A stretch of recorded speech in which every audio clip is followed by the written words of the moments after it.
서울 노원구는 지난 넉 달 새 집값이 5% 넘게 떨어졌습니다. 서울 평균보다 2배가 넘는 하락폭입니다. 서울 강북구와 성북구 등도 2% 이상 하락하고 있습니다.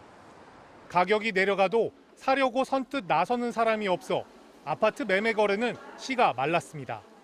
이 때문에 부동산 시장 경착륙에 대한 우려의 목소리도 커지고 있습니다.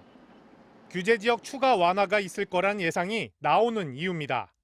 가격 상승기에 좀 과하게 매겨져 있던 규제 같은 경우는 풀 수 있는 그런 여건 면에서는 오히려 적기일 수도 있다. 대통령실과 정부 부처 등에 따르면 국토부는 현재 남아있는 규제 지역 대부분을 해제하는 방안을 검토하고 있습니다. 현재 규제 지역은 서울 전체와 경기도 과천, 성남, 하남, 광명시 등이 남아있고 서울 용산, 성동, 노원, 마포, 양천 등 15곳은 아직 투기 지역으로 묶여 있습니다. 정부는 집값 하락세 지속에 추가 규제 완화를 꾸준히 추진해 왔습니다. 강남 3구와 용산 등 재건축 재개발 같은 호재가 있는 지역만 남기고 나머지 지역은 모두 해제하는 파격적인 안이 거론되고 있습니다. 이미 지난해 지방을 시작으로 경기, 인천을 포함한 수도권 규제 지역을 대거 해제한 바 있습니다. 지금 무엇보다도 거래가 상당히 상실이 돼서 주택 시장이 지금 왜곡되어 있는 상태이기 때문에 거래 활성화를 위해서 그런 부분들을 완화해 줄 필요가 있거든요. 만약 규제 지역에서 제외되면 종합부동산세와 양도소득세 중과가 배제되는 등 세금 부담이 대폭 줄어듭니다. 또 주택담보대출 비율 제한 등 대출 규제도 완화됩니다. MBC 뉴스 박진준입니다.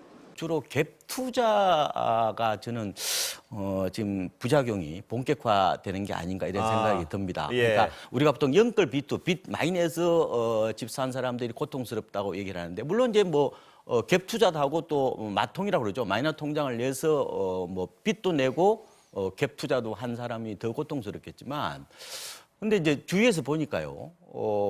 이 이제 전세를 끼고 집을 샀잖아요. 예. 근데 지금 문제는 지금 수도권 기준으로 보면은 매매 가격보다 전세 가격이 더 빠졌어요. 예. 그러니까 이제 그 계약갱신 청구를 해서 이제 살고 있는 세입자들은 만약에요 세입자가 예.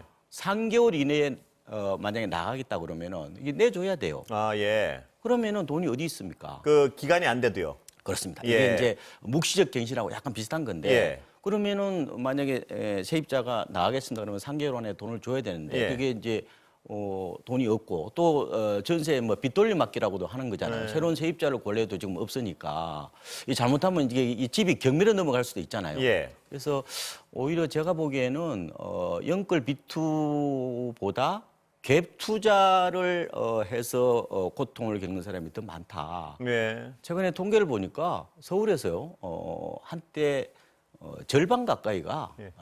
이 매입 수요 중에서 절반 가까이가 갭 투자였습니다. 아, 예. 그러니까 지금은 어떻게 보면은 영끌 푸어의 순환사이자 갭 투자의 어떤 그런 근데 그게 순환사. 또 그런 분들 중에는 그렇다면 견디다 못 견디면 집을 내놓는 분들이 늘어날 수밖에 없는 상황 아닌가요? 네. 올해는? 일부 매물로 내놓는 분들이 좀 있더라고요. 아, 벌써부터요. 예, 어쩔 수 없는 거죠. 예. 이게 이제 항복 매물이라고도 예. 표현을 하는데 금리는 오르지 그다음에 이게 또 세입자는 압박하지 그러다 보니까 어쩔 수 없이 지금 내놓는 어떤 그런 매물들이 좀 일부 많지는 않습니다. 예. 일부 좀 나오고 있는 상황이다 이렇게 보시면 될 것 같습니다. 그렇다면 그 항복 매물이 쏟아지면은 집은 더 떨어진다는 게 자명한 거 아닌가요? 네. 그건 그렇게 봐야 되는 거죠? 근데 지금 시장이 상당 부분 선반영돼 있는 것도 있는 것 같습니다. 많이 빠진 데는 40% 50%까지 빠졌잖아요. 예. 그런데 이제 지금 부동산 시장이 근본적으로 이렇게 급락한 게 바로 고금리 태풍이잖아요.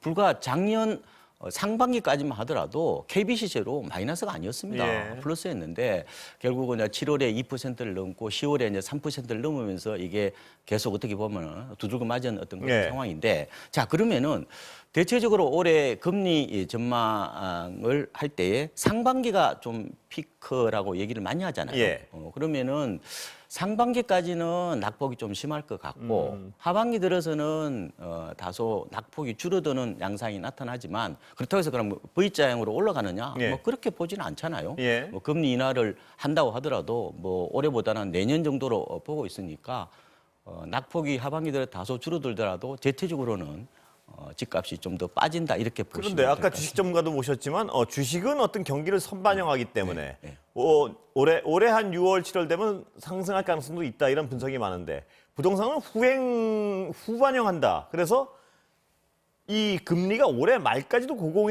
네. 고공에 있을 것이기 때문에 내년에까지도 빠질 것이다. 뭐 이런 전망에 동의하십니까? 일반적으로 좀 후행을 한다는 데서는 대체적으로 맞습니다. 예. 그런데 이번에 집값이 빠진 게요. 어떻게 보면은 모든 자산 시장이 다 동조화돼서 이렇게 흘러내린 거잖아요. 예. 그러니까 일반 시장이라면은 뭐 당연히 부동산이 뭐 금리를 낮추고 나서 1년 뒤에 뭐 그때 가서 회복이 된다는 예. 얘기를 하지만 이번에는 어떻게 외환위기나 글로벌 금융위기처럼 한꺼번에 이렇게 보면은 가격을 한 상황이기 때문에 반드시 그런 일반적인 어떤 그런 논리하고는 좀 다른 특수한 면은 있다 이렇게 예. 봅니다. 다만 이 전망을 너무 길게 하면요 잘 안 맞아요.